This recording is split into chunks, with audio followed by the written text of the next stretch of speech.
Figaro. Who's asking? I am. Yeah?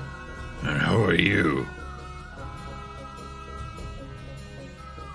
I ain't Daguerre, alright? You got the wrong guy. I don't think so. You know what I think? I don't care. I think you should die!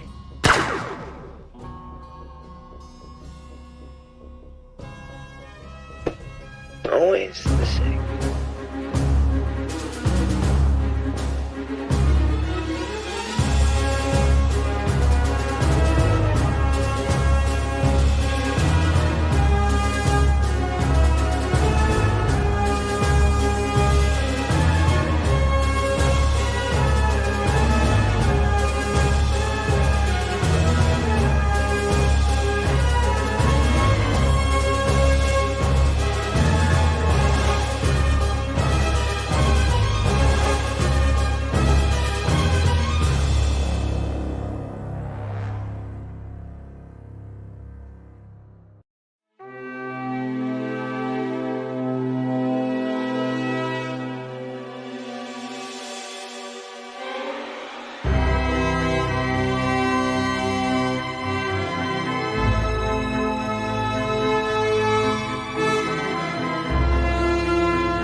Hello and welcome to How to Be a Great GM presents the Training Grounds. My name is Guy and tonight we're going to be meeting a new GM and players as the GM takes us through another exciting adventure in the hopes of scoring well on the score sheet or improving an existing score. What am I talking about? Well, each of the GMs that are participating in Training Grounds have been given a predefined scenario that they will be required to run through the players tonight.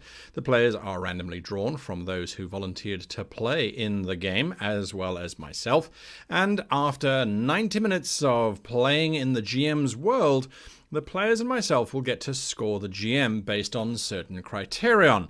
The criterion I'm talking about is this. This is the scorecard that the GM will be aiming to try and hit the marks on. Now, bear in mind, the GM does not want to get the highest mark because that gives them no room for improvement or for betterment. This is not a competition about who is the best GM. This is a competition about oneself and improving on one's own abilities. Now, you can see we've got various categories there. We've got the rules. How are they applied? Are they applied correctly or at least appropriately? There's story categories. What's the tone or the pacing like? There are NPCs, critical elements of the game, of course. There's style, and then, of course, table management itself. So what will happen is each of the players and myself will give the GM a score out of 5, meaning that there will be a total of 25 points that they can score per item. And at the end of it, I will present the scorecard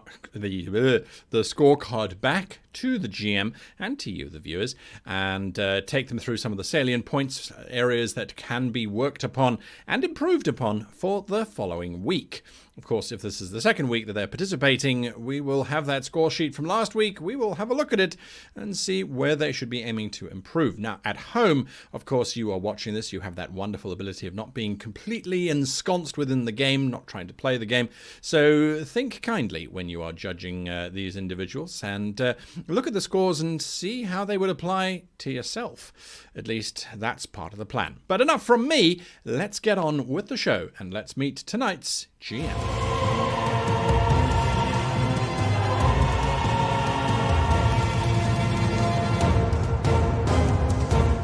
Good evening, everybody, and welcome to tonight's show. You've learnt the scoring system, I hope, or at least some idea of it. We are joined for the second time this evening. He hoped desperately. Wait, go away. Damn it, it's ruined my surprise. All right, so yes, Hillary has joined us for a second time, and we're looking forward to playing another game under the GM. So, Hillary, how are you feeling? Totally not nervous at all. Fantastic. Now, listen, you got some scores last week. What are you trying to improve this week, if anything, or are you just, what are you doing differently, if anything?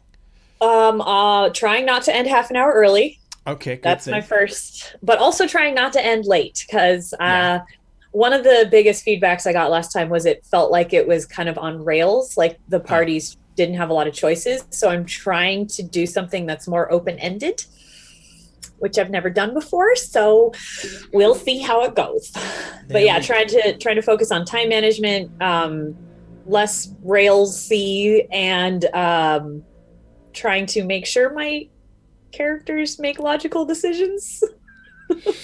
Okay. Well, I wish you the best of luck. We were having some chatting earlier during the week, and I hope it may have put you on the right track, or you know, just been useful to go, no, dumb idea. Very much so. And I've also watched a few of your videos, and that was super helpful.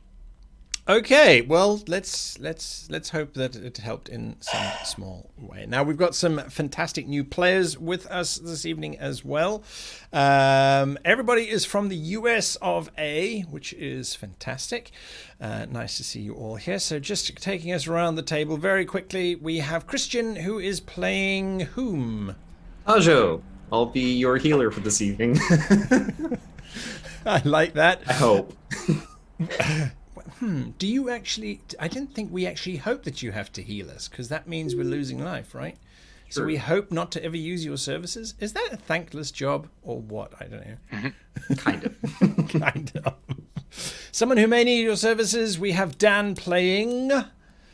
Ishka, And hopefully I do better this time than previous times. We will see. Yeah, okay, lovely. And I will be playing, of course, Bracklaw, the little one, but only in physicality and nothing else. And then we have Tim joining us, playing... Benson Tooley, gnome rogue. Absolutely. Thank you, Benson. Hopefully we who knows, we might need your thievery skills or not tonight. Even if you don't. Even if we don't, still good to have you. Yes, and then we have Paul rounding out the team playing Sasha, the fighter you all love to love. I like it. I like it. All right. So that's the team we have assembled for this evening. And I have been tinkering. Hopefully you noticed the layout. We've got a little bit more space on our sides. We've also got the species detail and the level of the characters as well. And we have the lovely Lauren in chat as moderator, as well as I see Laura Bones in chat too. So watch out for them. They will be making sure that we all learn from this experience and have a good time, basically. So I have also tried to set up a counter so that you all know what will happen. Now, to give you some context for this, Hillary, you were sent on Thursday last week. You were sent a very brief outline. Is that right? A couple sentences, I think? 2 sentences. Okay, 2 sentences again. You can see I was getting tired of writing. It's like, oh, just do stuff. Full stop. No, so you got a very brief outline of what the adventure could be about. So you have had a week to plan that. All of my fellow players have got the character sheets about 5 or 10 minutes ago. We haven't had any opportunity to play together before, so there is that. It is a 90-minute game that Hillary will be running for us, less or more, depending. Hopefully neither, as that will affect her pacing score. But that's pretty much it from my side. I see chat is talking about how difficult it is to run 90 minutes that isn't railroady. There is a way to do it, and let's see if Hillary has found that way or not. Bearing in mind also the reason why we put a 90-minute timer on the entire thing is not because we want GMs to be able to run games in 90 minutes. It's more to see whether the GM has the ability to do that horrible multitasking that we need to do to make sure that after 90 minutes we've gone through a few different sort of experiences of gameplay. Combat, social, thinking, interacting, because I do believe that that is something that you as a GM should be aware of, is how often and how long ago did this or did that happen. So being aware of the time is really, really important. Okay. On that note, I have been trying to get it to a nice even round number so that you can start at the right point. And so, Hillary, I would say to you, let me bring this overlay up. Which is, I forgot. I got it right for 10 minutes, but then I forgot that the rest of the numbers are fat. So they need to go on diet, in my opinion. Okay, so there is a timer, not the right timer. I will reset the timer. And the timer has been reset. So, Hillary, you have your 90 minutes starting now. Alrighty. Why is it showing 30? It's not doing 90. Maybe it doesn't do 90 minutes. That would be terrible, wouldn't it? It's only... Is there any more? Psych. Yeah, psych. You've only got 30 minutes. Oh, it's doing it like that. You see, Drunken Pandas 952 got there way before me. Okay, so... Let's try that again and try not to stuff it up this time, all right? Okay, so Hillary, your 90 minutes starts now. Okay, so the party has been called upon by a representative of the Thane of Dwarves because you are a newly formed detective agency. And they are offering you a generous reward if you can discover the fate of the Thane's ship, There's No Port Left. It has gone missing with no clue as to its whereabouts. It was just finished. The Thane and his husband were about to go on a vacation. Their 1 year anniversary. It has gone missing. Just back it up a second, Hillary. We just lost you for a moment. The Thane and his husband were about to go on a vacation, celebrate their 1 year anniversary. Okay, cool. Yes. So this is also the most recent in a series of escalating thefts from high-ranking council members. It started with just little doodads going missing, but now it has escalated to the Thane's ship itself. So you are being asked to handle this discreetly and efficiently. To prepare for this mission, you went to the local magic shop and you got some magic items. So each of you has a potion of healing for 2d4 plus 2. It's a bonus action to drink it yourself or an action to feed it to somebody else. Ishka, you have a perfume of bewitching, which will last for an hour, and for the duration you have advantage on all charisma checks directed at humanoids. Not that I need it, but thank you. Benson and Sasha, you each have a matching Clockwork Amulet, which one time per long rest, you can, instead of rolling a d20, take a 10 on the die.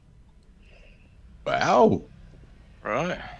Bracklor, you have a Fernian Ash Focus, which when you cast a spell with fire damage, you can add 1 to the damage roll. And on a similar note, Tajo, you have a Lamanian Oak Focus, which if you cast a spell that does lightning or thunder damage, you can add +1 to the damage roll. Marvelous. So you all are approaching the cordoned off perimeter of the dock area from which the Thane's ship was stolen. The Thane's Marina is an offshoot of the larger public marina, and it is all inside an enormous cavern. This city is inside of an old volcano, and the light from the exit far off in the distance is little more than a point of light. The walls are made of highly polished obsidian, and the cavern is lined about halfway up with enormous dwarven statues holding up huge glowing torches. Their hair and beards are immaculate and flowing and studded with jewels. And the docks are made of a similar dark, glassy stone that's highly polished and inlaid with gold. It's a very beautiful, very bougie dock. And yeah, you have arrived. A quick question. These torches that the dwarven statues hold up, does that mean it illuminates the city day and night? The marina area, yes. The city is kind of up, raised behind. There's a sheer cliff wall that has a large staircase going up it, and then various other ladders and things have been placed over the years. And so the city is actually far above you. This is the lowest part of the city. And it is filled with water down here. It looks pure, like solid, beautiful black down here. And the beach is made of smooth black stones. And the water just kind of lazily laps up against the shore. Do we know what type of ship this was that was stolen? I mean... It was made of ironwood, but it was more of a pleasure craft. Very sleek, modern, meant for 2 people to go out and chill out for a couple days out on the water. So maybe a yacht or smaller? Yes. Gotcha. Well, so looking around, you see a guard station. You see some people, some guards a bit farther down where the boat itself was, and there's another cordoned off area. You can see the harbor master standing down there, just kind of wringing her hands, watching everything going on. What would you like to do? You know, I can tell you already what happened. The boats got caught up on the obsidian and got sliced to ribbons. I think the prince is gone. Well, I think it's a closed case then. Done. Easy. Far be it from me. Quickest money we'll make. Yes. I'm not entirely...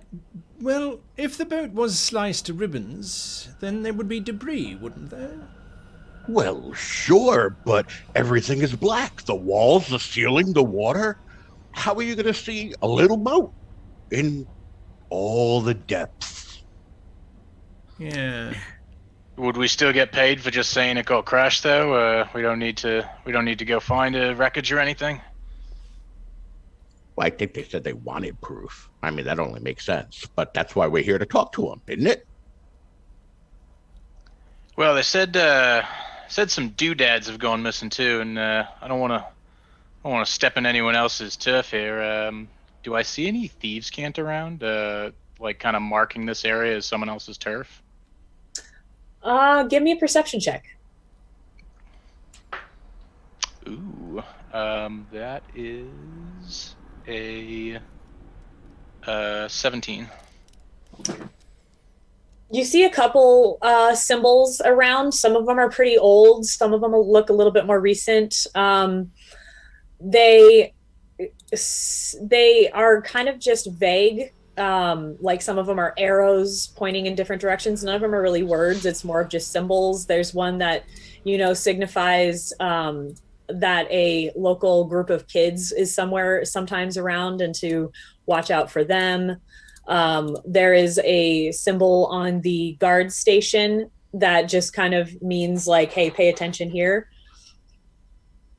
So you know that there has been somebody around that understands thieves' cant. If we are to run on the assumption that our esteemed colleague here, Sasha, has put forward, and the boat has actually sunk, then, well, I suppose debris would be our first port of call, if you pardon the pun. However, let us also work on the assumption that it wasn't sunk, and that it was actually stolen, as Benson has correctly referred back to the previous theft of trinkets. I would wonder whether the boat sailed away or is simply hiding in one of these other vessels in the harbour, perhaps. I mean, it seems unlikely that the Lord's yacht would just sail out of the harbour unnoticed, so perhaps we should start to question some of the locals, see if they saw anything in particular. I know that sounds awfully dull, but it might give us some room to negotiate. What are your thoughts, Ishka? I assume you just want to decapitate everyone. That would be preferable, but I suppose I can assist in, since I have this lovely spray the perfume just a touch. Perfume, I would like to give it a try before killing. Very good. Tajo, your thoughts on the matter? Well, I think that would be excellent. Perhaps maybe the dockmaster would have some information for us. As you guys are discussing, the guard in the guard station wanders over to you. He is a middle-aged dwarf with pale, freckled skin and an unusually shaven face for a dwarf, except for a long, wiry patch on his chin. He has gray eyes that kind of wander about lazily as if he's always thinking about something else. And in his arms is a little orange cat that he is petting. He looks a little gruff, but he comes up to you and he says, "Hello, can I help you?" Well, actually, I think we're here to help you. Heard you got a boat stolen. Ah, excellent. You are those. Yes. Yes, unfortunately, the Thane's ship is gone. I think unfortunate is a slight understatement. Unfortunate is when you lose a sock or when it gets damp, not losing the son of the Thane. It's Agreed. Poor choice of words. My apologies. I am honestly beside myself. I have never lost ship before, and I am feeling quite stupid. Well, yeah, I assume your head's gone if we can't figure this out. Yes, please find. Please. What can you tell us about what happened? Well, I sit in my station as usual. I have feet up. I have snack. I never left post, I swear. I was here all night. Were your In eyes Dwarvish. open all night? Yes. What snack did you Mostly. have? You know, sandwich, Who made cup the of sandwich? juice. In Dwarvish, I say to the harbor master, come now. Walk over, put my arm around his shoulders. We're not looking to get you in trouble. We need to find the Thayan's son. So stop lying to us and just, how long were you asleep? And what time was it? Well, I did not sleep, but you are right. I was a little distracted by Linda, my cat. She came to visit and she needed food, and so I had to get her some food. And no more than like maybe 5 minutes. I was distracted. I saw, nobody around, everybody at the Thane's party, so it's quiet. Harbour Master doing her rounds. I figure good time to feed cats. That seems like a lot to do in 5 minutes. Are you sure about those 5 minutes? I mean, I don't have watch or anything. It was just a few minutes. Do you happen to recall what time it was when your cat decided to pay you a visit? I don't know time. I know that ship was there when I went to feed cat, and then ship was not there when I looked back. Fair. Do you feel like when you had started your watch, it was earlier, towards the beginning of your watch, or do you think it was later, towards the end of your watch? It was very late, very dark. Party had been going on for quite some time. Kids came down because we're bored from party. And luckily, they were making noises on the dock because that is what drew my attention back from Linda. I look up and kids are there and ship is gone. But only a few minutes, not enough time for sails to be raised and then to get all the way to exit. I would have seen. There's no way it sailed out of here. Does your cat often visit you? Yes, there are many cats on docks. Ah, you're one of those. I see. It's not really your cat, it's just kind of a random cat that you decided to feed. All cats are my cats. I love cats. Yes. And Is that that's the, why you went is back that the to cat? kitchen. This is Linda, yes. Can I have her? You have cat? No, you cannot have cat. It's my cat. Oh, yeah, just asking her. What do you want with cat? Well, seems like a good cat. Maybe a pet for me, pet for you. I mean, you can pet her. No, if you... Yeah, I'll take a quick peck, yeah. Oh, can I pet as well? Sure. Unless we're She going likes- to eat the feline, I suggest we move on, perhaps to someone who may be useful to us. No, you know the powers that these four-legged creatures have on these two-legged creatures. Perhaps I shall claim it then as a mount. Ride into That I battle. would love to see. I actually also, yes. Would you be willing to lend us your cat then for such an excursion? I mean, I cannot guarantee she will like it, but you can try. And he sets the cat down gently on the ground. Be Is it- nice, Linda. No, don't bite the little dragon man. No, perhaps on second thoughts, let's not risk injury by feline. You know The what? cat is like eye to eye with you. Yes, keep the cat. It's fine. It smells. Let's move on, shall we? Where's this quartermaster? I wait a minute.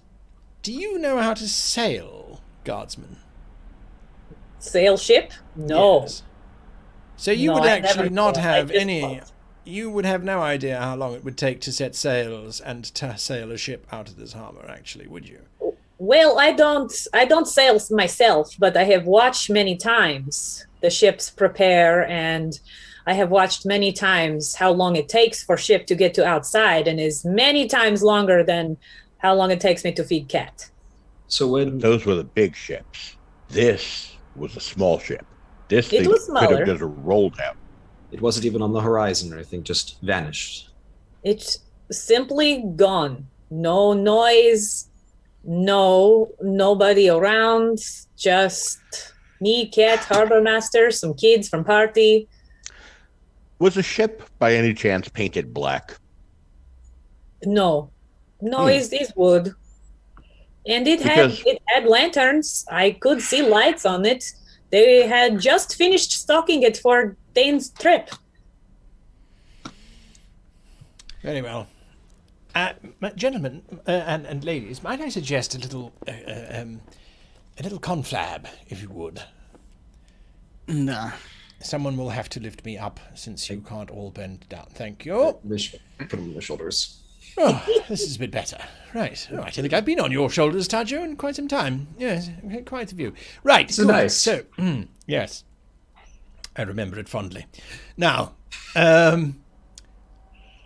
Binson, you are an expert in temporary ownership of alternative acquisition methods. I've been known to steal, sure.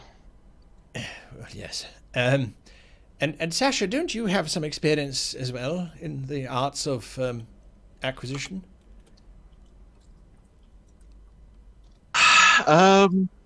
No, well, yes, okay, fine. Yes. How would you have done it? You don't sail it out of the harbour because someone will see you. You put out the lights, Right. everything is pitch black in here, and you row it through that opening from where it goes black to where it goes more black. That would be the easiest way for me.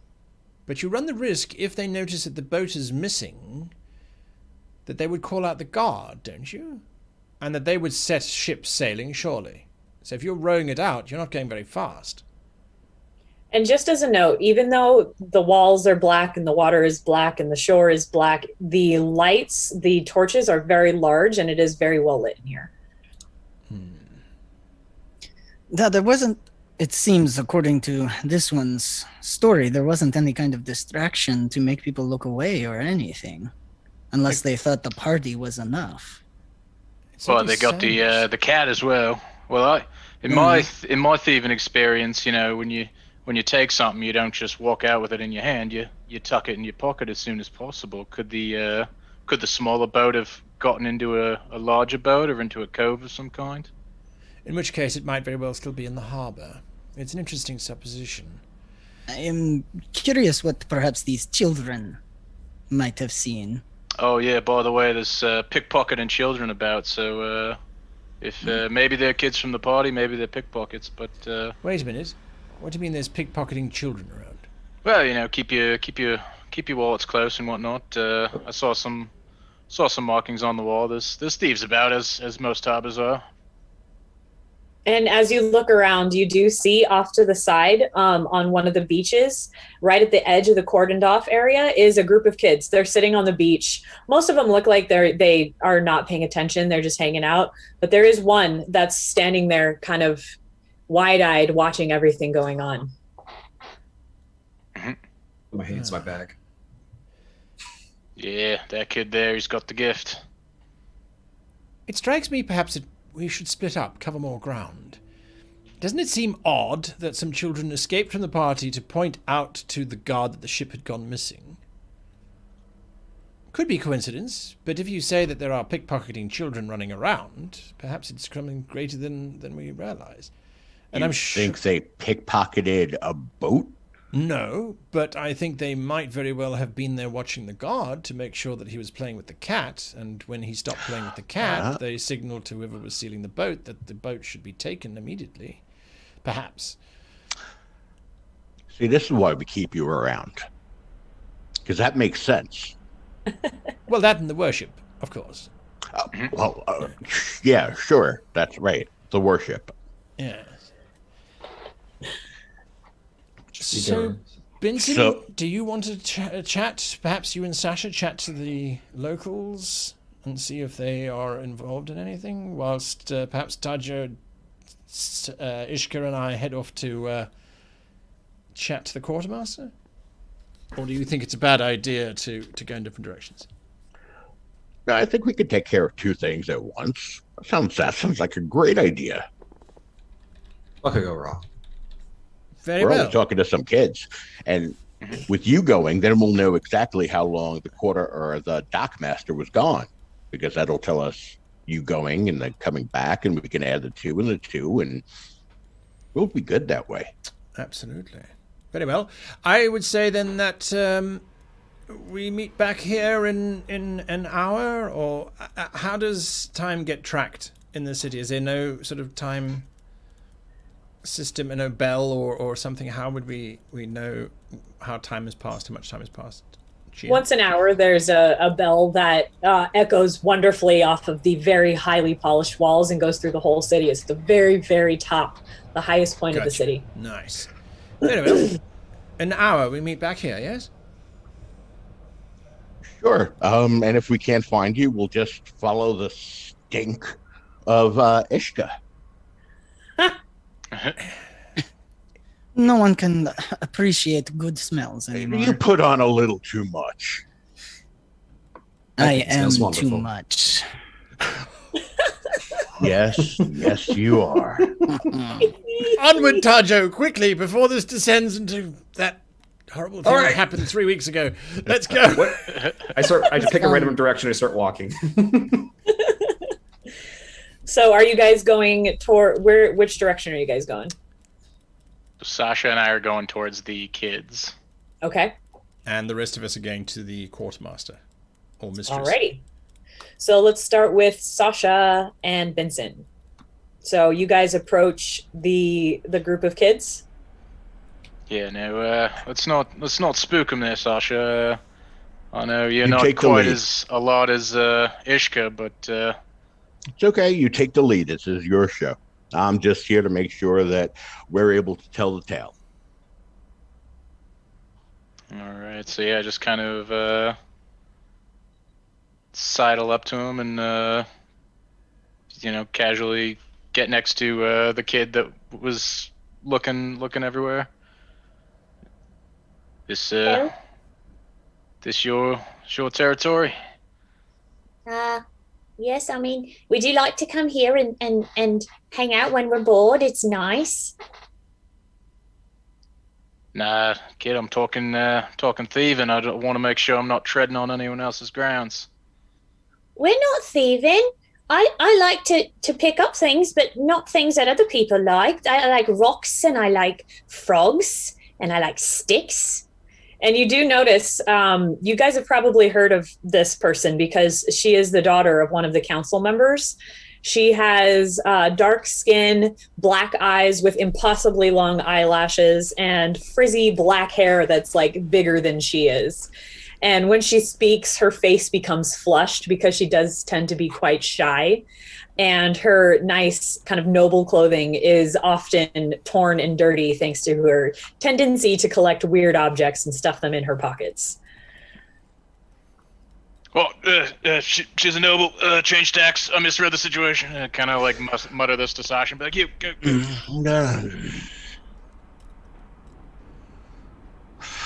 All right, come. Did something happen?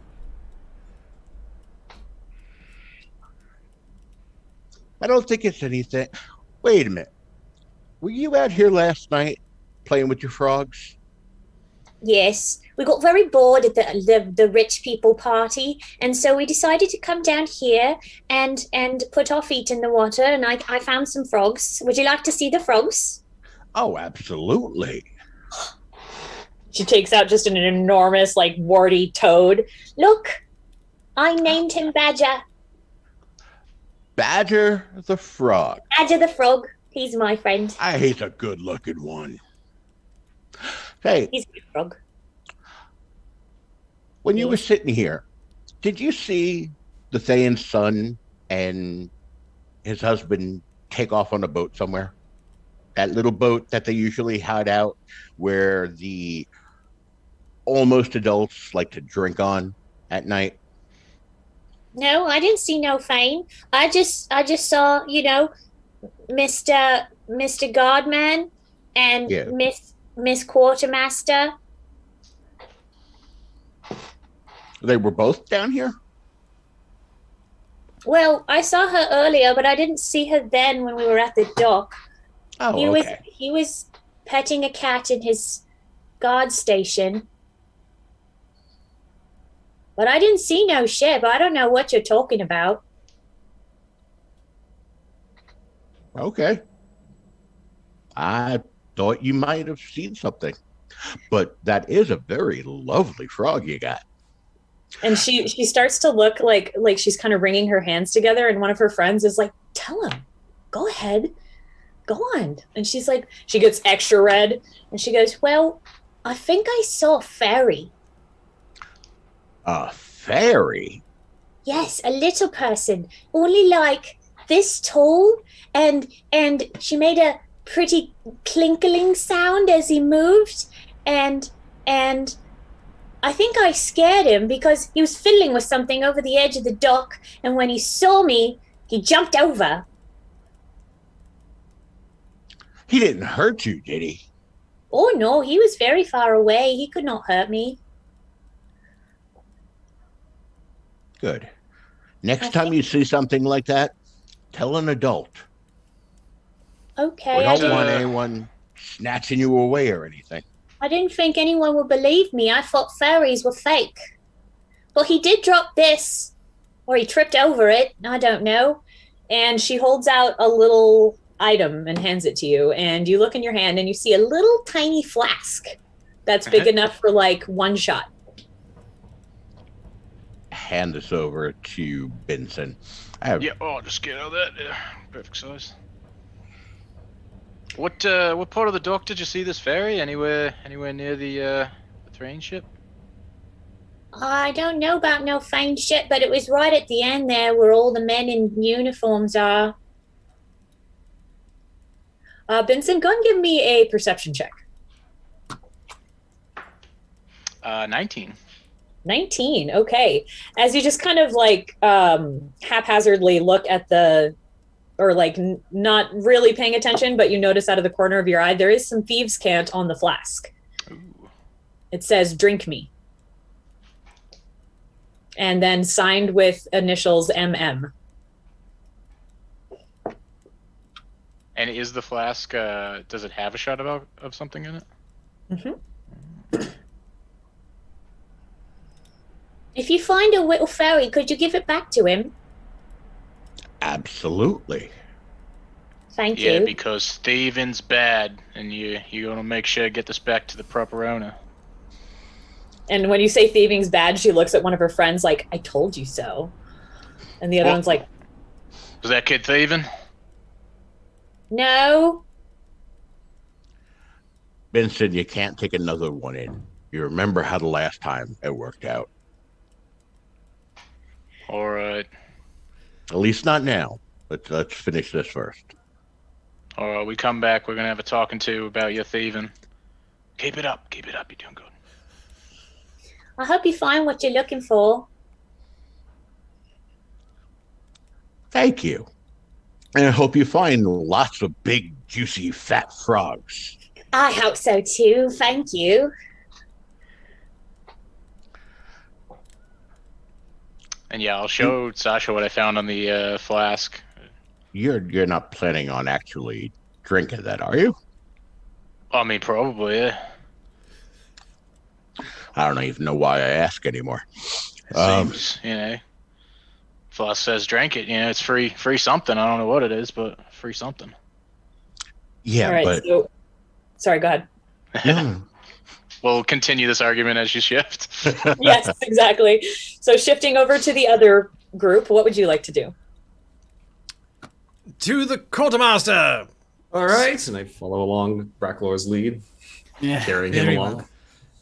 All right, so you all step onto the beautifully crafted dock, and it goes out a good probably 60 feet into the water, and you can hear the water lapping up under the side of it. You know how like docks are raised up a little bit off the water, and it makes that like hollow lapping sound from underneath. You can smell the salt of the sea. For several of you, it's probably somewhat nostalgic. And you walk down to the very end, and it appears that the Thane ship, it's like a T, like a long T. So the Thane ship was parked at the very end of the dock, and there are several dwarves in blue robes with black belts and little silver stars that are just kind of standing around trying to look busy and tough. And the only other person there, because the outer perimeter is keeping anybody else away, is the quartermaster. And she's standing there just wringing her hands, looking beside herself. And what you see is a severe-looking dwarf with slicked-back hair up into a tight ponytail that descends nearly all the way to the ground. Her features are unusually sharp for a dwarf, hinting at, like, probably distant past elvish descent.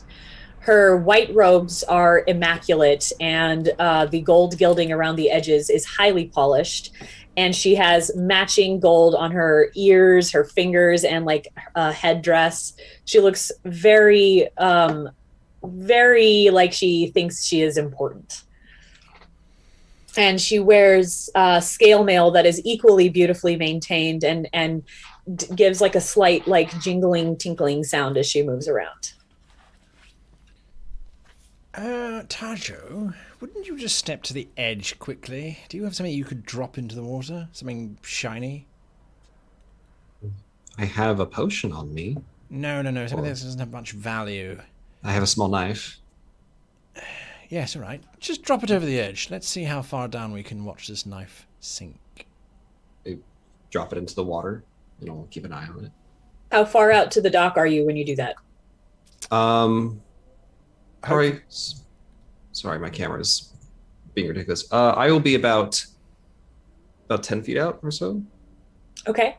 So you drop it, and you watch as it reflects the gold light into the black depths, and you can tell that it goes down. Give me a survival or nature or perception check. All right. I think I'll go with perception because that's what I do. Can I do it as well since I'm watching? Absolutely. And I say you can do it from advantage because you have a high vantage point right now. Ha! An extra 2 inches. Always. Double 13. What'd you get, Tajo? 13. 13? Okay. 14 What'd you for get? me. 14? Okay. You both watch, and you almost at the exact same time say, no, 20 feet. I thought maybe they had just sunk it and it was actually sitting underneath the dock. Nope. Scratch that theory. I thought it was some sort of maybe invisibility magic. Not a bad Perhaps. idea, but it doesn't last for very long. They'd have to get the boat out and into hiding in a very short space of time. Not completely out of the realm, however. I do think that's a pretty good guess. I had one thought before we approach. If you are done dropping our weapons in the water. Have they not had any ransom for the missing one? Nope. No ransom. So either he helped steal it or he was a surprise. I do not think he will survive very long. Just a thought. Petty theft is one thing, but assassination of someone important is a very different thing. I suppose my assumption was they wouldn't even know he would have surprised them. I don't know. It is just guess. It is strange, right? They have not. If you do realize who you have, I would think you would ask for money. That's what I would do. In which case, then they haven't let him go because they haven't left yet. Because if they had left, they would have been able to put off anybody on the shore and sail on without any qualms whatsoever if they thought it was too important. Right. There are no like people missing. Oh, I'm sorry. I thought there was a son on the ship. No. No. Okay. Never mind. All right. Madam Quartermaster. Finally you've arrived. I'm starting to get worried. I mean, I've been worried, but starting to think you weren't going to show. About time. Welcome. maybe now we can put this ugliness behind us and we can move on to something else in our lives. So you know what happened? No, that's why you're here. Well, I take out one of my books and begin to journal everything she begins to say. What did you see last night? Well, I was going about my rounds as usual, and I was hoping I was going to be able to be invited to the party, but of course I wasn't. So I arrived a bit late, and I saw some kids hanging around, but didn't think much of it. So I decided to go do my rounds. The ship was there, and then, and she starts to like kind of rub the side of her head. Something attacked me. I did not see or hear it arriving, but something smacked me on the side of my head and dazed me. I was out cold for a few minutes, and I wandered back out in a stupor because honestly I could not see much. And the ship was gone, and the guard was gone. I don't know what was going on. It was probably those children that like to hang out here. A child can knock you unconscious. I mean, it got me right on the temple, and she pulls her hair aside, and you can see like a big, like kind of bloody gash on the side of her head, right on her temple. It's bruised, and you can tell she's tried to kind of take care of it, but it definitely looks like it still hurts real bad. Could I take a look at that wound by any chance? Sure. You can roll a medicine check. Like, since I'm riding on Tajo's shoulders, I lean into his ear. Check to see if it's fake or self-inflicted. It's a great idea. I'll take a look, and I'll be looking to see if this is fake or don't worry about it. Yes. I rolled a 19, so that's going to be 23. Jeez. Okay. With a 23, you can tell that it was made by like less of a just a hit, but more of like a drag, and it was made with like a something that wasn't necessarily smooth. Like it looks like it was kind of a rough, like maybe sharp surface that like brushed across the side of her head. Do I see any like splinters of wood or anything like that? No wood, but you do notice that it looks like it was kind of a sharp, like straight edge. You can kind of see a line of a bruise. It almost looks like a weapon of some kind that hit you. Well, that's what I was assuming, yes. I thought maybe someone wanted to throw a rock at your face. I mean, it would not be the first time, but, you know, you can't help it when you're beautiful and rich.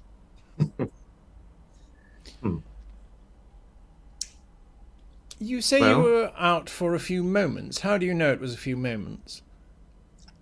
I mean, I guess I don't really know. I just know that I got whacked, and then everything went dark for a moment, and then I felt the great need to get myself home to somewhere safe because I did not know if somebody was trying to make an attempt on my life. So I left, probably not in my right mind. I can't help but think if I hadn't just left at that moment, maybe those darn thieves would not have gotten away with the Thane's ship. I thought you said the ship was gone already. No. She looks kind of awkward for a second. It's hard to say. Honestly, my brain has been rattled. My memory is not the best. It's a bit foggy. So, before you were hit on the head, the boat was there? Yes. And nothing when you was strange. left, the boat had gone? I believe so, yes. A boat is stolen from your marina and you leave. Don't you think that's a bit, reckless? You're right, and honestly, I've been beating myself up about it all day. I was afraid for my life, and I ran away, and the guard wasn't even there. But at that point, I just needed to get home to somewhere safe and stop my head bleeding. It was bleeding quite a lot.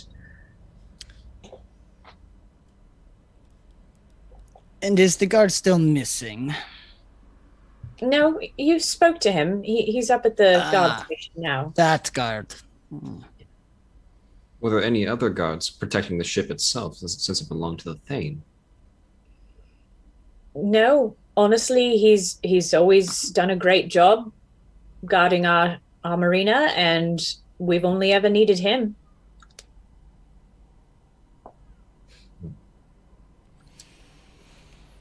Interesting. Who knew that the yacht was in the marina? I mean, it's not a secret. Everybody knows it's here. It's not exactly like the Thane is quiet about his new toys. Ishka, can I get an insight check from you? Certainly. That is a 17 total. You get an overwhelming sense that she has a great amount of disdain for the Thane. And she seems to be hesitating to tell you the entire story. And you don't know if it's because she's ashamed that something happened on her watch or if she's trying to hide something. And you are clearly a coward. And I think cowards tend to be liars. Well, Yes. I never. Tell us everything. Do not be hiding things from us. We have a job to do, and we will complete it. I feel you are withholding. Please, before I get angry. I really don't have time for this. I was waiting for you to arrive. Now the Thane has requested my presence, and I really must be going. If you leave, we will sell you to the Thane. You have already admitted to us that you abandoned your post without even checking whether his yacht was there or not. Do you honestly think that he's going to be appreciative of a quartermaster who abandons her post on a minor inconvenience? Certainly not, which is why he's demanding my presence at the moment in his office. I know that I have gotten myself in over my head. But you go ahead and tell him whatever you want. Let us help I you have get served out this family of for whatever it ages, is. for 3 Thanes. It will be my word against yours. And let us help you get out of whatever it is that you are in over your head on. Well, then go do your jobs and investigate. We cannot do our jobs if you are not telling us everything. And this will be in our reports. If the Thane has hired us, I think he has some respect for us. I've told you everything I know. I arrived, the ship was here. I left, the ship was gone. I was attacked, I was bleeding, I made a poor decision, and I decided to leave my post, which I will never live down. Did you see anyone else here that evening? Anything else that was strange or out of place? No. I wish there was. I saw the damn kids that like to hang out on the boat, the dock, but they were a distance away. I saw the guard in his station petting his precious cats. Are there lots of cats on the dock? Yes, there are many cats. The ships tend to bring in rodents, even the rich ones, and they have become fat on all the bounty. Are the children And at that moment, normally- like one of the cats comes up and starts like rubbing on. Huh? Are Sorry, there what? normally children on the docks? Not normally, but they've been known to hang out here. It's not unusual. I didn't pay them much mind. Usually they stay off to the shore. They don't usually come onto the docks, so I did not think it would be a problem.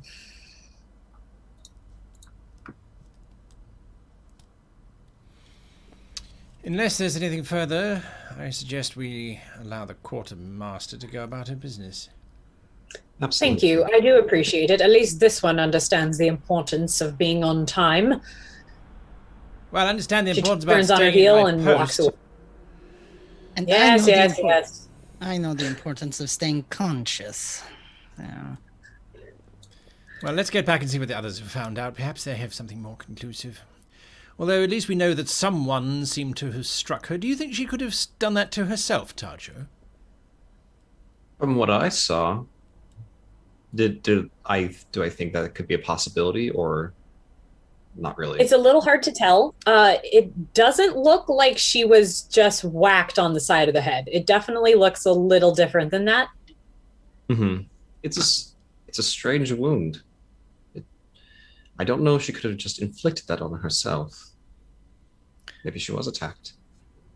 Well, she's certainly hiding something. I don't know what. And you say it was iron? It looked that way. Isn't the thing's Maybe. ship made out of iron wood? Would that leave a similar mark? If she struck her head on the bow or on the railing of the ship as she was pushing it out to sea? That does seem like it might be a logical conclusion. Well, I think you're onto something. No, perhaps. There's not much evidence to back it up. Let's see what the others have got. No, there they are. Bracco, Tajo, Ishka, back me up here. Free short or something. I should just take it, right? Oh. What? I mean... He's got he found a potion bottle that a fairy dumped into the water, according to one of our little new friends over there. And the only thing that the fairy left was this little bottle of potion. So Benson's going to drink it. I think that'll end well for everyone, don't you? There's a fairy. Well, that's what she said. Small little creatures, 8-year-old girl. That's who we're basing evidence on right now. Who said that little fairy was messing around by the Thane's boat and got spooked away, making crinkly noises, and dropped his hip flask filled with something that's written in some language that Benson gets that I don't. That's telling him to drink it. Drink it! Drink it! Just back us away. I say we let him drink 10 feet. I'll go back 20. You may drink it now, Benson. All right, I got a good feeling about this, everybody. I'm gonna slug it down. All right. You slug it down, and you watch as Benson suddenly shrinks to about 4 inches tall. Oh, you son of a bitch! And the flask stays the same size and lands on the ground next to him. Wait. I also thought this was gonna be stupid. How delightful! Quick, let's go and pick him up and he can sit on my shoulder. Wait, are you two the same size or are you taller now? Bracklor is like 3 times the size of Benson right now. Exactly. Oh my god, the dragon! Can I pick you up? Or You have permission to pick me up. I pick him up and I put him on my head. Just so he's sitting on my head. Bracklow, I know this is presenting you with opportunities that you've only dreamed of before, but just don't eat them. No, I wouldn't eat him. All of him. But that explains the fairy. It does? Yeah. Yeah. It wasn't a fairy, it was just a tiny little person. Person who drank this and slammed it back. And it was a tiny little person from the Thieves Guild. The flask is still sitting on the ground. Its runes are ever so slightly glowing. Bracklor, with your knowledge of arcane, do you think this could be used on an inanimate object? I was thinking the same thing.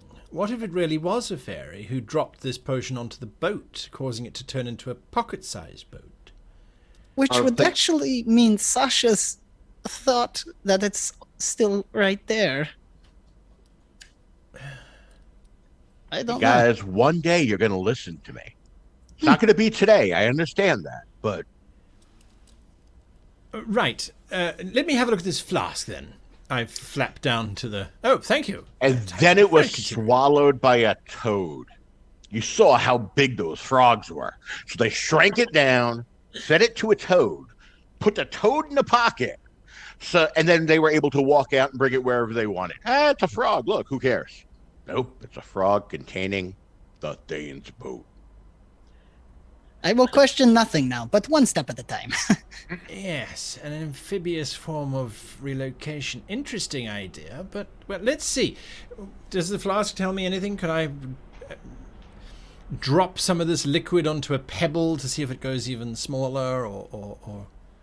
Yeah, go ahead. And if you want, you can roll me an Arcana check. Sure thing. 15 plus 4, 19 on the Arcana check. Man, you guys are rolling so good on your checks. Yeah. Okay, so reading the runes, you can tell that this is a tincturized version of the Enlarge Reduce spell that will not require concentration and doesn't have a time limit. But this one does not seem like it would work on inanimate objects. Scuppers. So they had the frog drink it, and the frog grew, and it swallowed the boat, and then it shrank back down with the boat still hidden inside it. I'm telling you, it's either that or a froghemoth. And I hope we for don't want the to deal frog's with sake those. it actually shrunk. That'd be messy. One of the guards guarding the end of the dock, he was just kind of like watching the area from like where the boat was, and he just kind of looks at you guys like, what are you guys doing? Don't you worry about it. We're the It's fine. professionals here. You go back and count your toes. Nothing to see from here. the third person up on the stack, just Keep walking, pal. I do have a spell that might help us if there really is fairies. Oh? We might be able to detect them. Maybe we could head over to where the Thade ship was and see if I can sense anything. Very well. The guard just just lifts fairies? one of the lines to let you guys pass. Still giving you guys the side eye. Man, you keep looking at us like that, and I'm going to slap that look off your face. Don't tempt me, Sasha. Immediately looks away and looks very busy and interested in something to the left.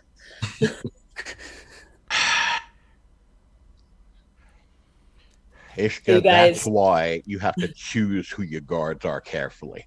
Because wimps like this, no. Yes, So you and the guys other are- ones just run away. Right. Which explains how the boat got out of here. Mm. Because, well, the guards are useless. So you guys are going to go inspect the area where the ship was last seen? Yes. When I get there, I will cast Detect Evil and Good. For the duration, I know if there are any aberrations, celestials, elemental, fae, fiend, or undead within 30 feet. It lasts for 10 minutes. Okay. You do not detect anything at the moment. Can you detect shrunken ships stuck in the belly of a frog? I don't know about that one. Well, it's just magic, isn't it? Well, I mean, there's limitations. To magic? That's not what everyone else tells me. Look, maybe it's your magic because you have to pray to get your spells. But Bracklor, back me up on this, right? It can be done. Well, yes. That is to say, I think that yes, and possibly no, but I think. What if we have some questions here? Firstly, to the GM, you said that with my Arcana, I determined that that stuff would shrink a person or enlarge a person. Would I know how it would be activated? Actually, it's a modified version of the Enlarge Reduce spell, so Right. it just does the reduce. It Sorry. just reduces, and you said it Yeah. would last indefinitely. Mm-hmm. You said what now? Yes. You're going to be the best rogue ever. Trust me, Benson, this is perfect for you. It will be one gold at a time, but after a while, you will be rich. So what Let would me you get guys you a like to back- do All right, so to inspect this area? let's think about this for a moment. This pixie, assuming it's a pixie, did she say if it was flying or not? How did she know it was a pixie, or was it just a very small person? She didn't say that it was flying or anything. She just said it was. She assumed it was a fairy because it was a little tiny person. And that's the only thing she's heard of that size in stories. She said it did this, and since she said it dove into the water, can I jump off of the pile and jump into the water? Yeah. Oh. Yeah, you can do that. I don't All think right. he's grasped yet that he's really small, so diving off of Dajo is really high. Performance check. I definitely want to do a couple somersaults. That's a nat 20. Oh. Okay. Well, then you go ahead and describe to me how you do this. Yeah, I want to just like pose first off, like just kind of doing a ain't no thing, and then do it into a couple triple lindies, and then clean dive. No splash. All Yeah, right. I kind of want to see if there's anything below the water, like. All right. Go ahead and roll me like perception or investigation. One of those two. Investigation is going to be a 15. Okay. 15. All right. You notice several things. So you splash down into the water and you come back up and you look up and you see hanging from the mooring what at first you think is a necklace, but you realize is a tiny, tiny chain with an anchor on the end of it.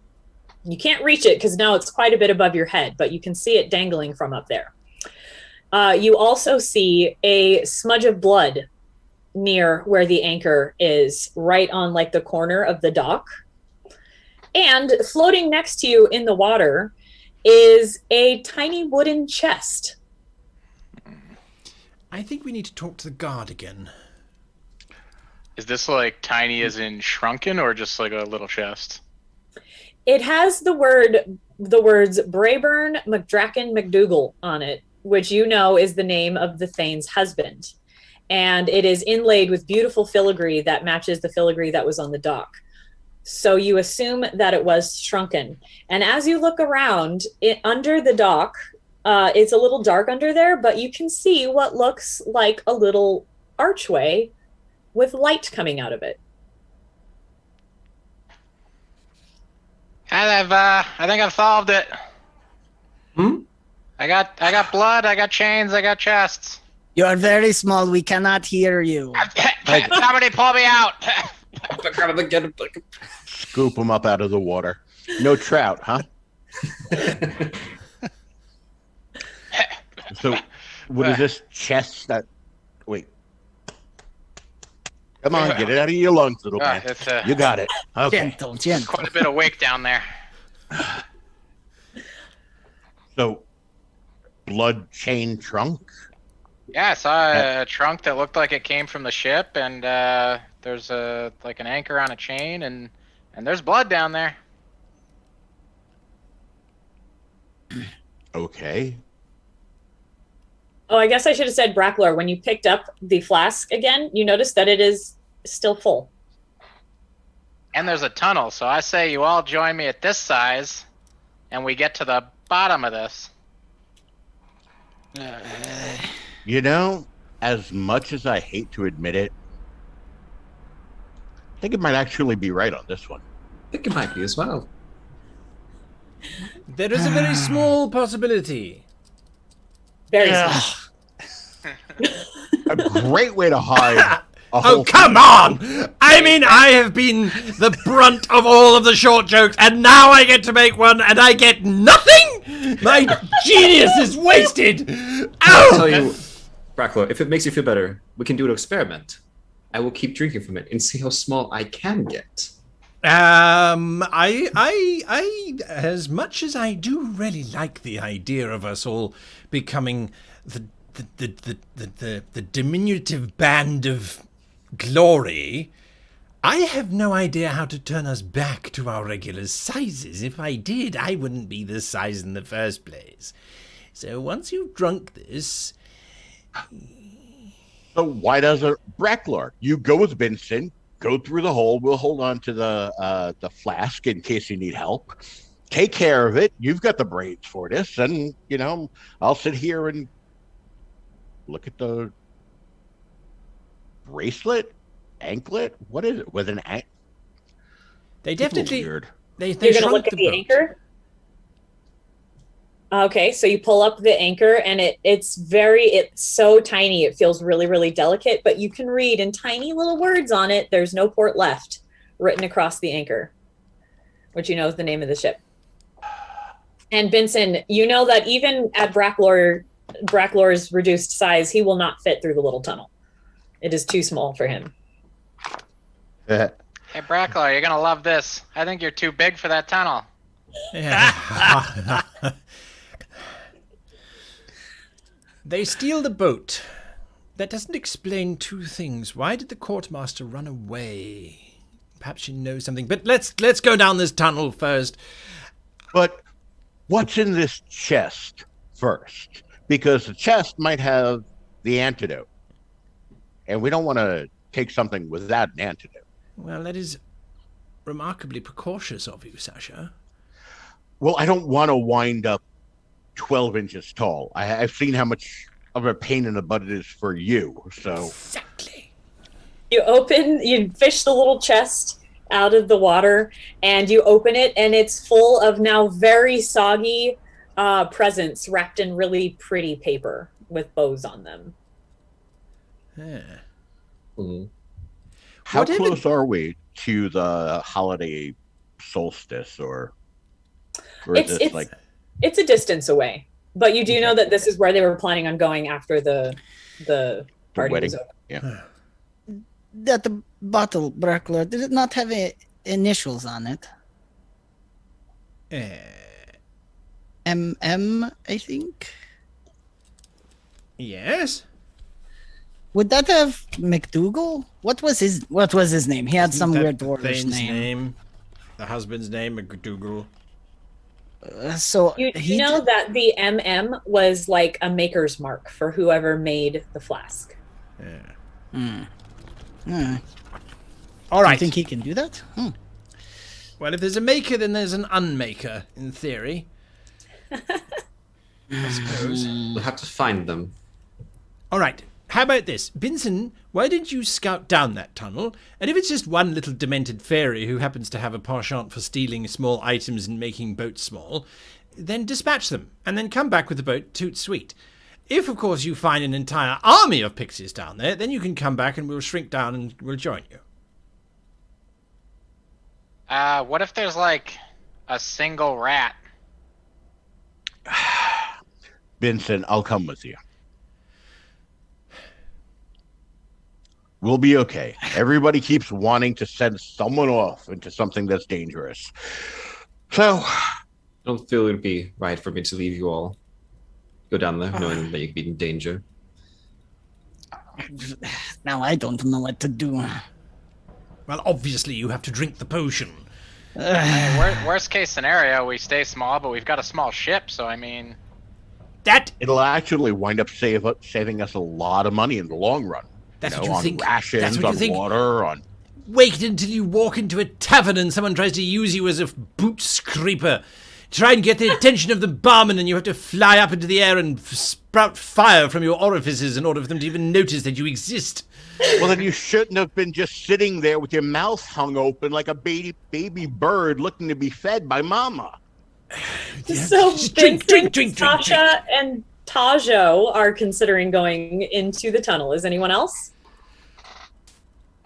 If you're all going, then I will go. At least I can kill things at the same size as them rather than swatting at the bugs. I suppose that will be more interesting. Wait until you encounter bugs. Then you will rethink your entire statement. This is my penance. I will take a shot. All right. Bracklor hands Ishka the flask, drinks it. Again, the flask tinkles to the ground as Ishka reduces to 4 inches tall. We could just leave him here like this. You know that, right? You are highly motivated by the large amount of money that you have been promised if you find this boat. Yeah, and leave all the glory, and I dive into the water. I take a shot. All right. As Tajo takes a shot, Benson dives back into the water, and Tajo, you are now 4 inches tall. Well, it's you and me, Bracklor. Yes. I'll go first so you can lord it over me for a minute or two. All right, make you feel a little bit better. Yes. You Alright. know, that's what we do for each other. So Sasha picks up the flask, gives a little cheers to Bracklor, drinks it. Bracklor, you are suddenly very happy to be much taller than all of your companions. Am I not your god? Yeah, all right. I drink out of the actually, flask. no. It's So Bracklor, in your 12 inches, it's quite a large flask, but then you drink it down and you find you are also 4 inches tall, and you are now eye to eye with your companions. I suppose it is good the magic is not proportional to the drinker. You would have been really little. Right. Let us find this pixie or fairy or whatever it is, and then we need to get back. So I'm assuming you all dive into the water. Once you're all under there and you start swimming towards the tunnel, you see a little tiny rowboat with 2 oars and a little chest sitting inside. And you guys can all climb in there if you want. Yep. Sure. I'm not rowing, though. I'm tiny. Oh, that doesn't work anymore, does it? I'll keep an eye. I'll keep an eye out for anything that could be potentially dangerous. Okay, Tajo's keeping an eye out.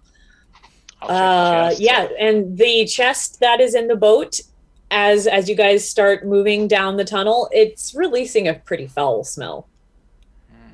I'm still gonna check it, but inside the chest are several flies that are not reduced in size, so they look quite large to you right now. They're dead, and they're just kind of laying in there. I wanted to kill something. Why would anyone keep flies in a chest? Interesting. So you guys start rowing down this tunnel, and it goes for quite some time. And you can see off in the distance a little golden light coming from somewhere. And it takes a few minutes to get there. And then suddenly the narrow tunnel opens into a large, well-lit chamber that in many ways mirrors the large chamber above. The black water fills a great deal of the area, but there is a beach that kind of goes around the entire thing in almost a complete circle. The far end of the chamber disappears into another tunnel with a similar archway to what you saw out the back. All along the interior of the cavern are several, like what looks like stone statues holding similar torches, although there are a variety of races and they're not nearly as like finely crafted. They're more simple. Some of them look like peasants. Some of them look like guards, all sorts of things. A chandelier fills the ceiling, and you can see some ropes kind of tangled amongst the chandelier, and there are rainbows thrown from the countless faceted gems in the chandelier that bounce around the highly polished walls, and it's quite beautiful. But the beauty of all of this is eclipsed by the piles and piles of enormous jewels, metallic statuettes and figurines, and other finery looking immense in your reduced size. An enormous emerald looks bigger than a carriage and reflects your dumbfounded gazes. The hoard spills beneath the surface of the water like a kaleidoscopic beach, and you can see the gems and some statues beneath the water. Most notably, what look like silver spiders at the bottom under the water, as the surface, as they gleam in the dancing rainbows. And there in the center of the chamber floats the "There's no port left." This is a remarkably well-made space of someone who has clearly had a lot of time here and a lot of capacity for thievery. Does this remind you of a hoard that a dragon might make? Do you think our pixie's riding a fairy dragon? Yeah, but even if they were, it would be your size, and well, you actually needed to get a scrap on, didn't you? I mean, trust me, it'd make you a little bit more personable if you did so, but... Yes, I prefer to win battles by defeating opponents who can't possibly damage me at all. It's so Well, much it's easier. proportionally sized. It's like Sasha said. This is the best time to fight a dragon. As you guys are talking, the little rowboat just kind of bumps up against the shore, and you are now at the beach. The ship is about 40, the equivalent of 40 feet behind you. And you now stand in this chamber. Quick question for you: is my detect evil and good spell still up, or is that run out by now? It lasts for like 10 minutes. That's 10 minutes? Yeah, I'd say it's still up. Okay. You do not detect anything yet, though. Nothing within 30 feet of you. Okay. Well, Benson, this is your area of expertise. I'm not talking about bringing the boat out. I'm talking about this. Stealing all these crystals, yeah. That would take Tell a you very what, long time. If you can figure out a way for us to get back to normal size while bringing the boat out, I won't say anything about anything that happens to find its way into your pockets. As you guys are discussing this, you notice there is a table in the center of the beach, fairly near where you are, and there appears to be a plate of cookies sitting on the table. Oh. There are also large shelves that are filled with scrolls.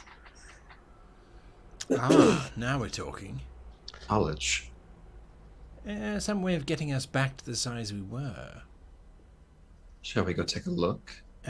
Yes, absolutely. Benson, do you think it's safe? Can I do anything about that? Okay, I don't think I've I got can an detect idea. it, Bracklor, you're the smallest of us, generally.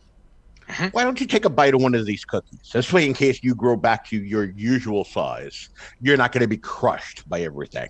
No. And then we can always I shrink would you back down again become a to titan. get out. Very well. I munch one of the cookies without any hesitation. Okay, you are suddenly like Alice Uh-oh. in Wonderland in the house. Like, you cannot really fit in here. One foot is like going out one tunnel, another foot's going out the other tunnel, and you're very hunched against the wall. Bracklor, do you have a backpack on? I'm claustrophobic. Okay. Here, drip, drip, drip, drip. I try and drink the potion. You drink it, and you are suddenly tiny again and feeling slightly dizzy from all the changes in size. Don't do Please. that again. How many cookies are left now that we just wasted one? There's quite a few. Okay. There's a couple dozen in there. It seems like whoever put these here wants to have a stash. And they were under like a glass cloche, so they're still nice and soft and chewy and nice and fresh. But this only works on people. Not on. Right? And yeah, sort of people. How are we going to feed a boat a cookie? Maybe those scrolls have our answer. I don't think our contract mentioned what size the boat needed to be when we brought it back. That's true. Ajo, thinking about the scrolls, you go over to the scrolls and you start looking at them. And you have some knowledge of the arcane, being a cleric. And you can tell that these are a variant of the enlarge reduce spell that is meant for objects. I will take them and... Is there multiple of these? There are many. Well, Can I have everybody roll me an investigation check, please?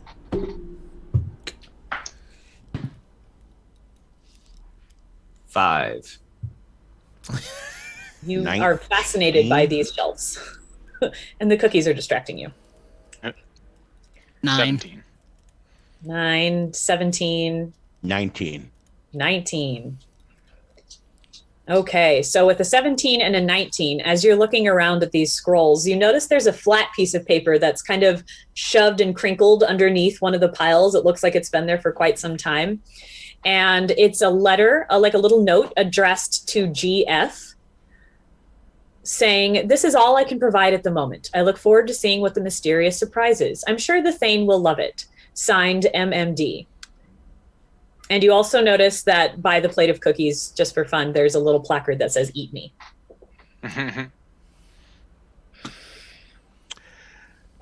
Now, okay, that'll work. So we need to increase the size of the boat while we're still small. Otherwise, we won't be able to read the scroll. Maybe we sail out and then do it. You do know that when your size was changed, everything that you were holding changed size with you. So if you hold the scroll, you have a good feeling that it will grow in size with you. Right, but the problem with that is if we're holding the boat, there's a slight chance that the boat's going to grow in size with us also, and that would be a very quick end. Yeah, we can sail the boat out and just do it up in the open like water. Tajo says. Yeah. Would be a quick end, or it might result in you getting a blow on the side of the head that looks like it was caused by a blunt instrument with metal. As you guys are talking, from the tunnel behind you, you start hearing a tinkling sound. That sounds very much like the armor the Harbour Master was wearing. Yes, well. And you start hearing a slow clap. She goes, well, well, well. You are better than I expected, unfortunately for you. Although I do think you will make some wonderful additions to my collection. Can I please have everybody roll initiative? Here we go. Oh, no!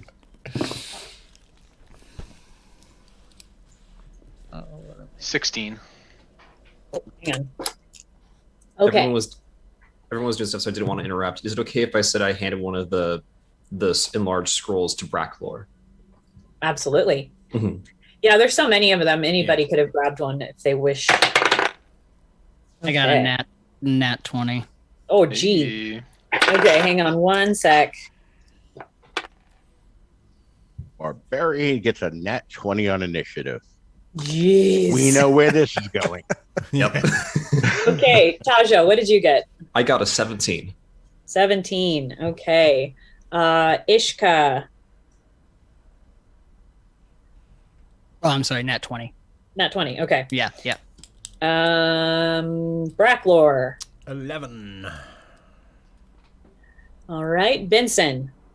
16. And Sasha. 4. Okay.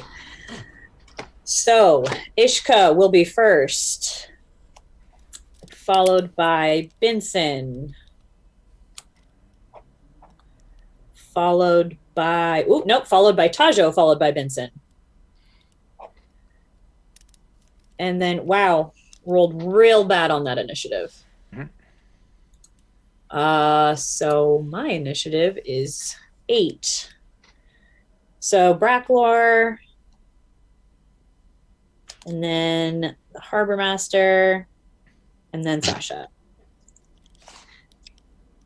Okay.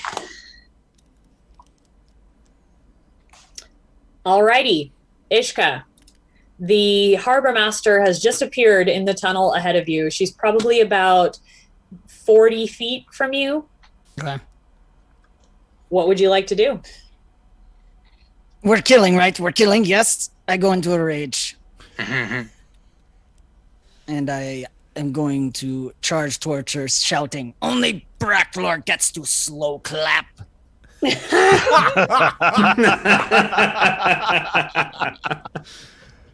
Nice. Alrighty.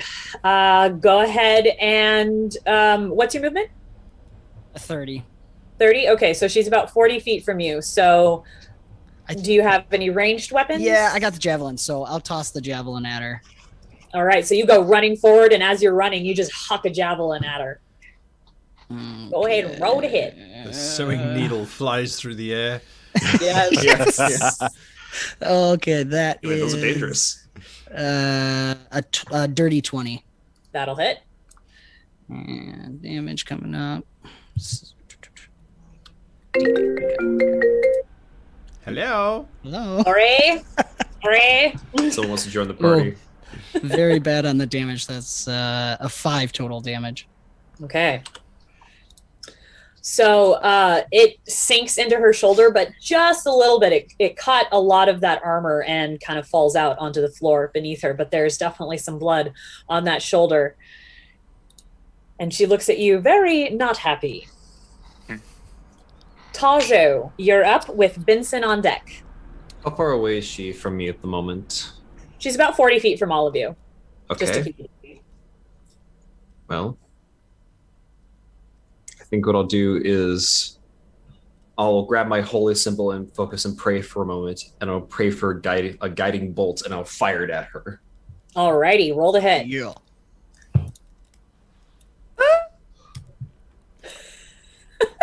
What's my spell attack modifier? I think it's +4. I just want to be safe. Yeah. Yes. 13 to hit. That unfortunately does not hit. It just kind of glances off the wall behind her. You have 9 minutes left. Thank you. That is my turn. Okay. Benson with Bracklor on deck. Couple questions.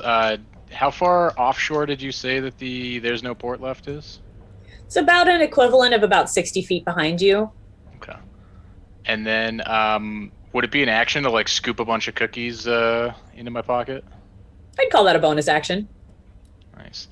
Brackwell, did you say these spell scrolls can only enlarge objects, or can they enlarge people too? Well, I would imagine from the particular form of yes, probably no. I'm saying no on the scale of yes. We probably have to try. No, they cannot. The scrolls do not work on people. They're meant for objects. Well, it's for the best. Miss Quartermaster, this is one of the best scripts I've ever seen. You're amazing, and but job's a job, and I'm gonna fire an arrow her way. Alrighty, roll the hit. It's gonna be a miss for sure. Okay. And then I guess I'm gonna hop in the dinghy. Okay. So that brings us to the Harbor Master's turn. She turns to the side and runs up the wall. And you notice she's wearing little slippers that have little spider webs on them. Jackson. I hate magic.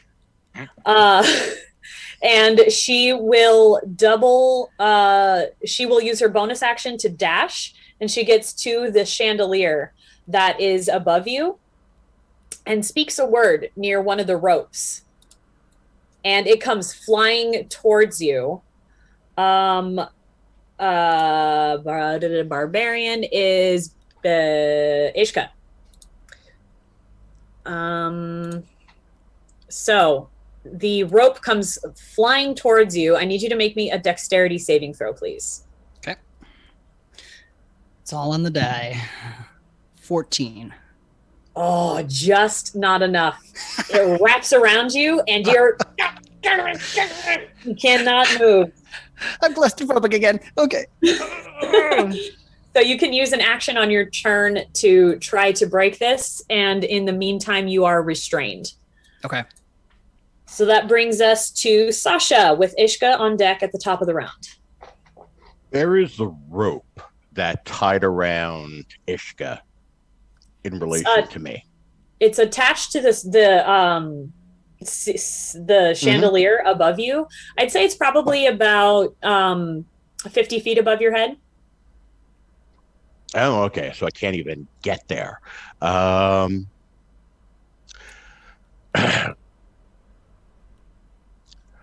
You know what? For something like this, I think we need Bracklor at his full mighty form. Toss Bracklor a cookie with one hand and launch the javelin. At the rope? No, at the Harbour Master. Ah, alrighty. Go ahead and roll to hit. 17 plus 21. That'll hit. 20.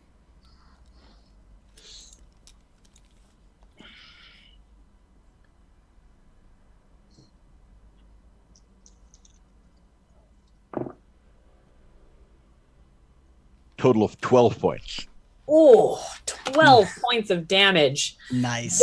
She got cocky with the last javelin because it didn't do much, and so she didn't even bother to dodge, and it just sinks deep into her shoulder, almost right where the last one hit.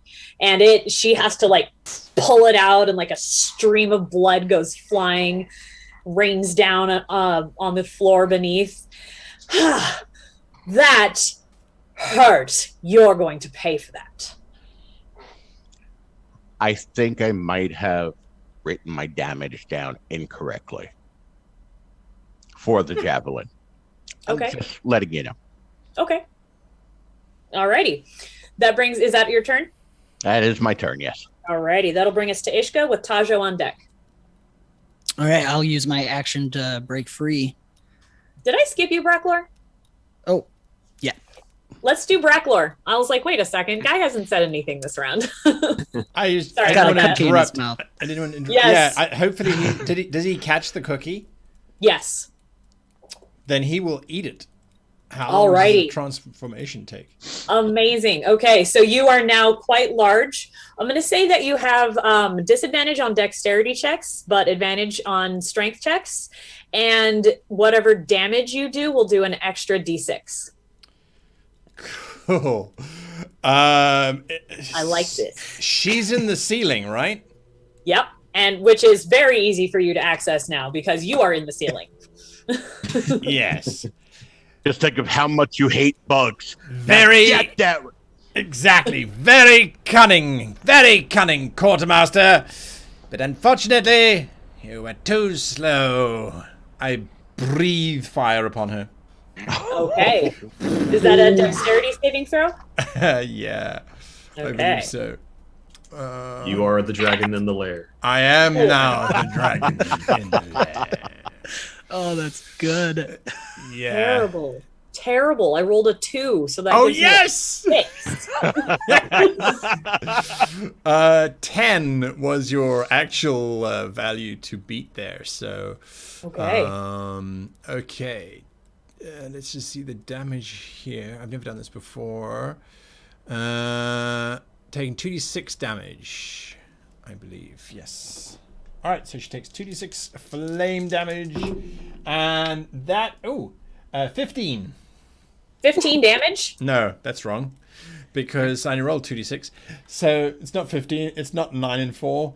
It's 5 and 4. So 6 and 4. So 10. Sorry. Okay. She is looking real hurt. She is barely holding on. Just barely. And she's crispy and her beautiful robes are singed and she looks at you with fury. Nicely done, Bracklor. At the top of the round, you start to see the spiders under the water start to shift. Uh-oh. But then the enormous blast of fire goes off and they just rocket out of the cave. They're like, yeah, nope, screw that. Nope, and right out of here. And she looks at them like, oh, you've betrayed me. So that'll bring us to Ishka. Sorry about that. No, you're good. I'm imagining that Bracklor's tail is like pressing Ishka back. Get off of me! And I'm going to use my action to break free and start running up Bracklor if I can. Absolutely. I am not some plaything to be climbed.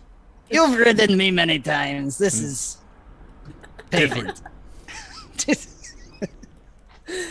All right. So that's me. So you are now standing at the top of a very large, to your perspective, Bracklor. Anything else you want to do? No, I think that's it. Okay. Tajo. Stick with the motif of flames. It was the range. Yes, it is. Is she more than 60 feet away from me currently? No. Okay, then I'll stick with the fire damage, and I will pray for a sacred flame to engulf her. Alrighty. So she needs to make a dexterity saving throw. Okay, let's try to do better on this one. Slightly better, but not much. That's a 10. You needed a 12. So she takes a measly 3 points of radiant damage from the fire. Okay. Yeah, she falls to a knee, which is strange because she's sticking to the ceiling.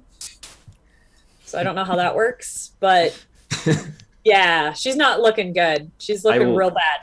Then I will run up on top of Bracklor as well and say, "You owe me." Alrighty. Benson. All right. Do I know anything about these enlarge reduce scrolls as far as like, do you have to be touching the object or any of that stuff? You know that to use a scroll, there's a slight chance it won't work if you're not a spellcaster. But otherwise, you just need to read it. All this magic. I'll just hit it from here. And it's another. I miss again. Okay. It's hard. It's strange aiming at a person sticking to a ceiling. You've never done this before. So much dragon in the way. Yeah, and your friend is taking up a lot of room. Alrighty, so that will bring us to Bracklor. I'm just going to eat her. Can I make a bite attack? Yeah, absolutely. I am dragon. This is now my hoard. The dwarves will not have my gold. Tajo and Ishka on either side of his face as he's going in for the bite. She looks mad, and then she sees the giant dragon mouth coming at her and looks very worried. I don't have... What would I use for my bite attack? Strength or dex or... I'd say either one, whichever works for you. It doesn't matter. So that's a 16 to hit. 16 to hit. That'll hit. What damage do I do for a... Well, honestly, she has 1 hit point left. So whatever you do, she is now unconscious, in your mouth, bleeding out. Probably doesn't taste great. Definitely not as good as the cookies you just ate. Do we need to save her for the scene? Maybe. Do you think it would probably help your case if you have a live thing? I'll cast Spare the Dying on her. Okay. She rolls across the floor and loses 2 death saves, but then Tajo stabilizes her. All right. And I did have a little bit more of a wrap up, but I see that we are at the end of an hour and a half. So you have all successfully found enough evidence and found the ship to prove who did it and how and probably why. And so you drag the ship out, you eat the cookies, you use the scroll to bring the ship back to its full-size gloriousness, and the harbor master is angry and soggy in one of her own ropes of entanglement, I'm assuming. And sorry, that was kind of a rushed wrap up, but No. that is where we will end the session. It is such a tragedy, Benson, isn't it, that we only found the boat and nothing else, right? Very unfortunate that all our pockets are empty, eh? Yes. All right. Right, folks. Hillary, thank you very much. That was a lot of fun. And yes, definitely quite different from last week's performance. I think you'll all agree. And so we are going to start the voting on, or the scoring, I should say, on today's game. So stick around. We will be playing whilst we're doing that scoring. Some videos talking through what those scores are looking for and why or why those scores may or may not be what you think them to be. We'll be back shortly.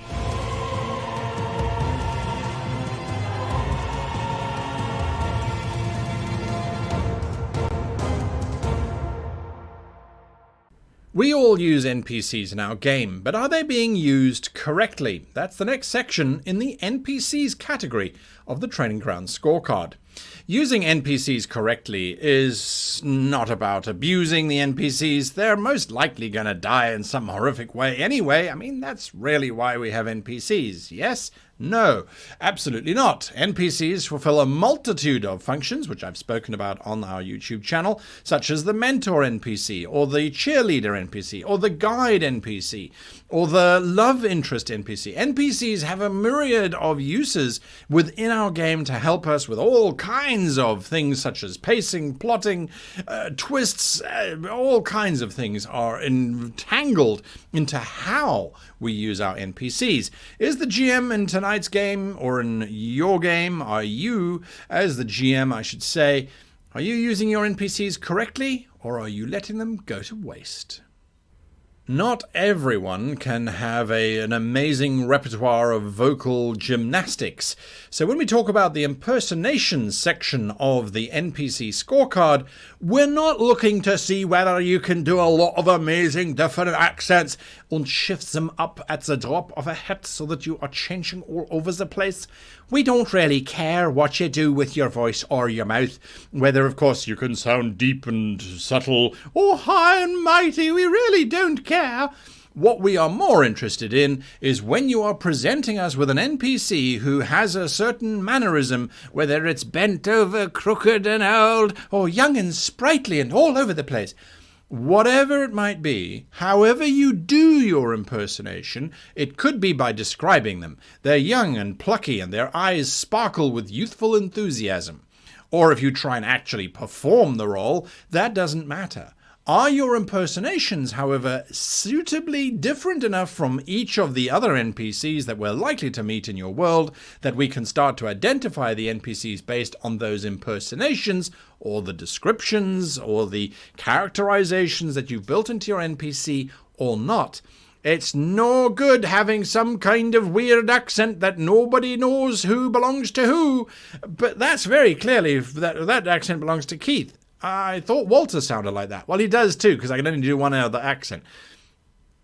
That's not a great place to start. You want your NPCs to be unique, so they should be in every category that we look at in the GM scorecard.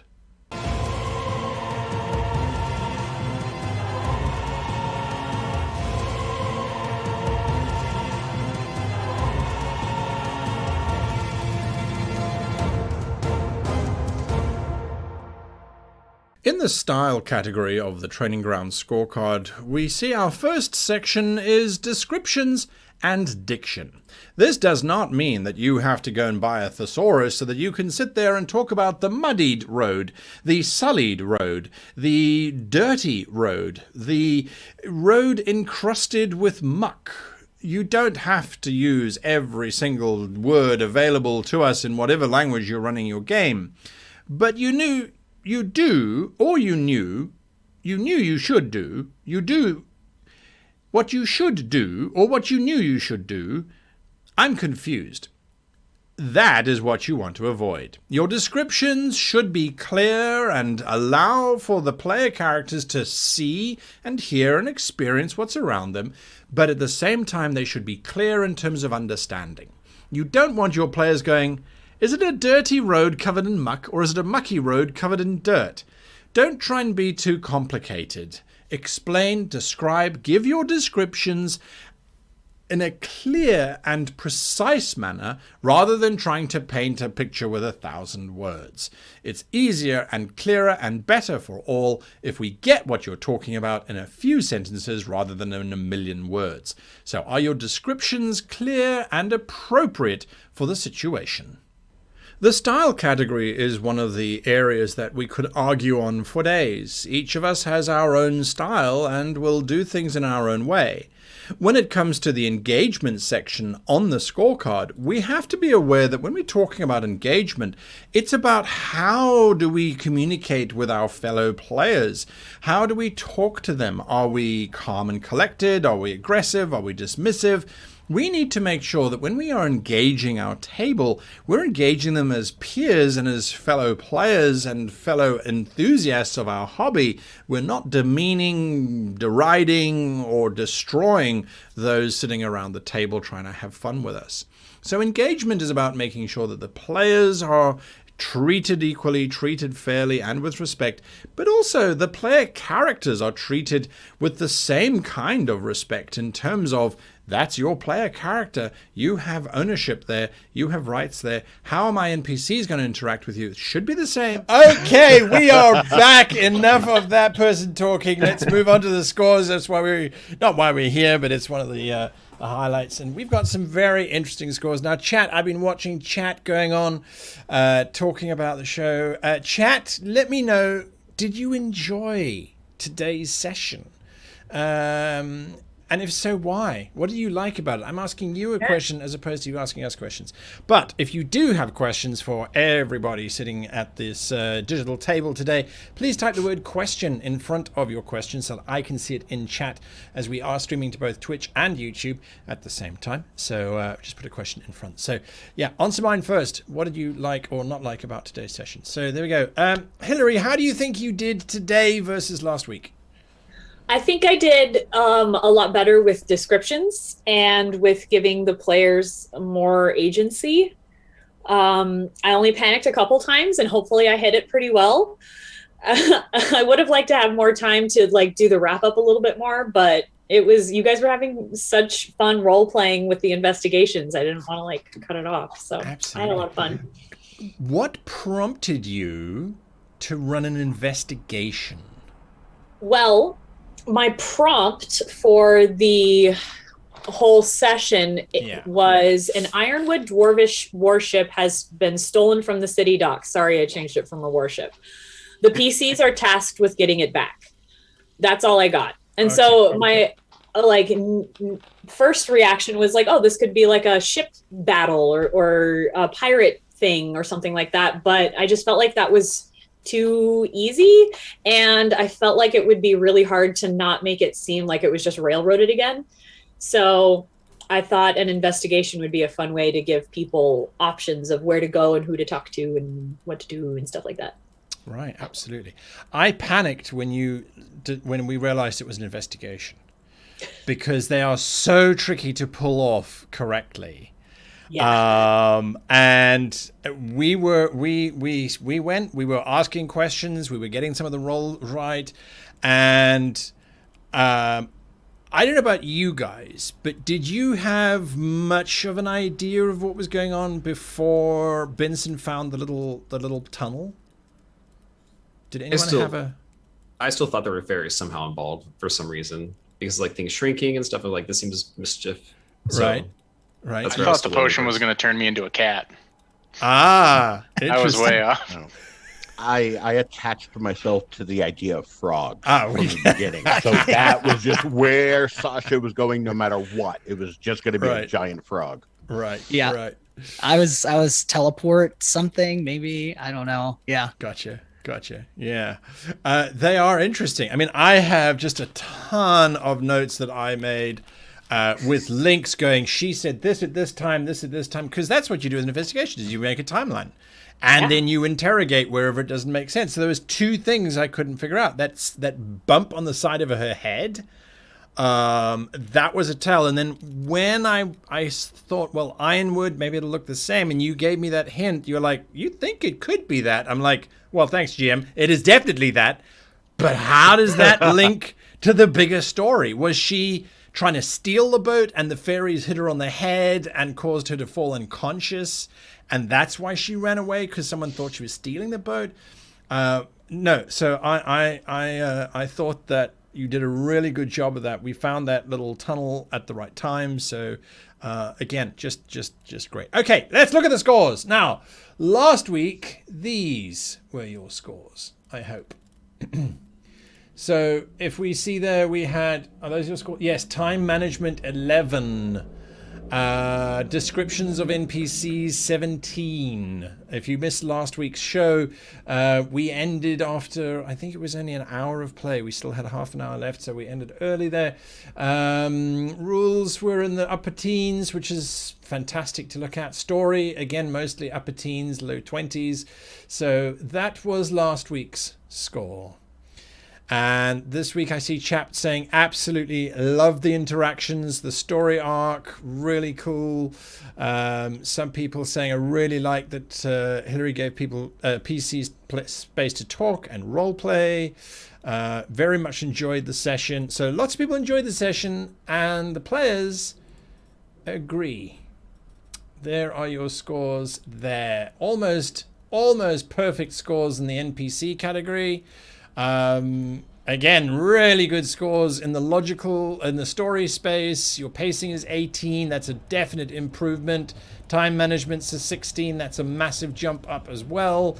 But look at the rules. 20s, upper 20s. Style, upper 20s. Your NPCs, 24, 24. You wanted to work on your descriptions. You got those descriptions down. We could see each of those characters, I think. So really, really good. Just, there we go. You did it. Well done. That's it. Yeah. Just glad everybody last week had to fun. this week. There we go. Yay! All Oh, right. man. The countdown started again. No, we're not playing again, unfortunately. I gotta say, If you wanted. could, yeah. I gotta say, the video that you posted several years back about mystery as a setting was a guiding light for me. Well, I'm glad that really it helped you.